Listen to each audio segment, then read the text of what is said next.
मित्रांनो, पोलीस म्हणजे रक्षक. पण जेव्हा रक्षकच भक्षक बनतात, तेव्हा काय करायचं? एका गर्भवती महिलेनं न्याय मागण्यासाठी पोलिसांकडे धाव घेतली.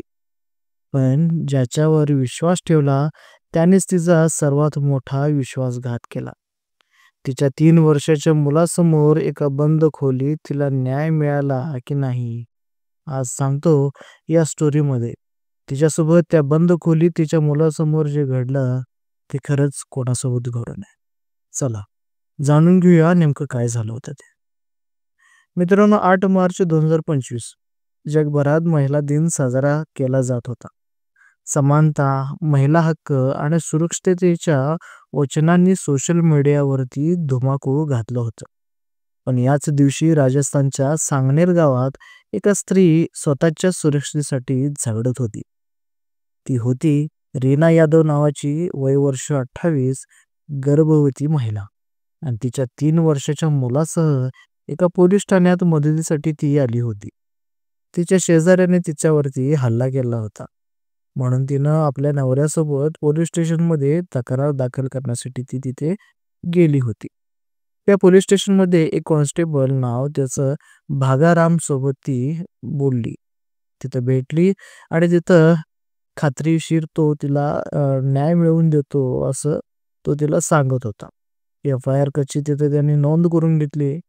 पण खरं तर तो तिच्या दुर्लभतेचा गैरफायदा घ्यायच्या तयारीत दिसत होता. कारण ती दिसायला तेवढी देखणी होती आणि तो तिथंच तिच्यावरती भाळून गेला होता. दुसऱ्या दिवशी भागराम तिच्या घराजवळ आला आणि तिला म्हणाला, "मॅडम, तुमचं स्टेटमेंट व्यवस्थित घ्यायचं आहे.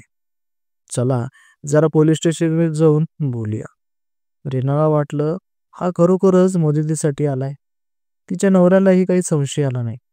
ती तिच्या मुलासह तिच्या बाईकवर जाऊन बसली. पण पोलीस स्टेशनऐवजी तो तिला एका हॉटेलच्या दिशेने घेऊन गेला. तिला गाडीवर तो बोलला की माझं जरा हॉटेलमध्ये काम आहे. ते पूर्ण करून आपण तिथे जरा जाऊन याविषयी सविस्तर तक्रार दाखल करून घेऊ. रीनाला काय बोलावं सुचतच नव्हतं. त्यामुळे ती गप्पच राहिली होती. हॉटेलच्या बाहेर पोहोचल्यावर तो रिसेप्शन जवळ जातो. तो रिसेप्शनला बोलतो की मला माझा ड्रेस चेंज करायचा आहे. त्यामुळे जरा थोडी तुझ्या रूमची किल्ली दे. असं त्याने रिसेप्शनला सांगितलं आणि एका रूमची चावी त्याने हस्तगत केली. ते दोघी चावी घेतल्यावर वरती जाऊन त्या पोलिसानं दरवाजा त्या खोलीचा उघडला आणि रीनेला पहिला आत जायला सांगितलं. आत जाताच काही तिला रीनाला समजत नव्हतं की नेमकं चाललंय का. ती शांतपणे तिच्या मुलासह रूमच्या आत जाते आणि जेव्हा दरवाजा बंद होतो तेव्हा खरी दहशत चालू होते. भागारामने तिच्यावर झडप टाकली. ती घाबरली. तिने प्रतिकार केला. तिचा मुलगा हे सगळं बघून रडायला चालू करतो. तिने जोरजोरात ओरडण्याचा प्रयत्न केला, पण भागारामने तिच्या तोंडात कापसाचा बोळा कोंबला. जर कोणाला सांगितलंस तर तुझ्या नवऱ्याला फसवणुकीचा गुन्हा दाखल करून त्याला तुरुंगात टाकेन असं त्याला धमकी देणं दिली. आणि रीना तिथं शांत होती. तिच्यावर त्याने अतोनात अत्याचार केले. त्याची भूक भागत नाही तोपर्यंत तो तिच्यावर तुटून पडला होता. ज्यावेळेस तो पूर्ण तृप्त झाला त्यावेळेस त्यानं तिथंच टाकून तिथं निघून गेला. त्या सायंकाळी ती घरी परतली. तुटलेल्या मनाने आणि शरीराने झालेल्या जखमा त्या घेऊन तशीच घरी परत. नवऱ्याला सत्य सांगायचं धाडस तिच्यात नव्हतं, पण न्यायासाठी तिनं लढायचं ठरवलं.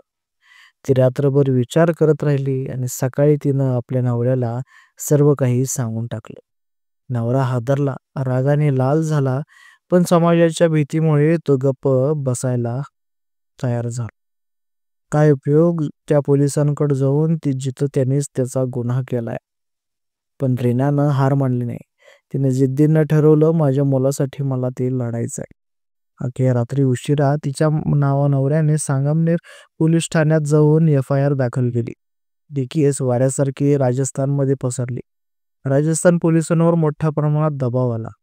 एस-पी विनोद शर्मा यांनी भागारामला तातडीने अटक केली. मीडिया, समाज माध्यमं, राजकीय नेते या घटनेला भरपूर संतापले. राजस्थानचे माजी मुख्यमंत्री अशोक गेहलोत यांनी ट्विट करत मुख्यमंत्री भजनलाल शर्मा यांना लक्ष्य केलं. महिला दिनी मुख्यमंत्र्यांच्या मतदारसंघात हा असा प्रकार आरोपीला तातडीनं बडतर्फ करून कठोर शिक्षा झाली पाहिजे असं त्यांचं म्हणणं. भागारामवर गुन्हा दाखल झाला, पण त्याचा खटला अजून चालूच आहे. रीनाने मोठ्या हिमतीनं लढा दिला, पण अजूनही तिला न्याय मिळाला नाहीये. ही फक्त एक केस नाही, हा एक प्रश्न आहे. जेव्हा रक्षकच भक्षक होता, तेव्हा सामान्य नागरिकांचं कोणाकडे धाव घ्यायला हवी? मित्रांनो, तुम्हाला काय वाटतं की भागारामला फास्ट ट्रॅक कोर्टमध्ये शिक्षा मिळायला हवी का? तुमच्या मते काय शिक्षा मिळायला हवी? तुमचे विचार कमेंट बॉक्समध्ये नक्की सांगा. आणि जर तुम्हाला गुन्हेगारी जगतातील सत्य जाणून घ्यायचं असेल तर राजेश जुर्म आपल्या या चॅनलला सबस्क्राईब नक्की करा आणि बेल आयकॉन दाबा.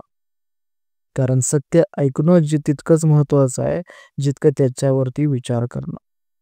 धन्यवाद.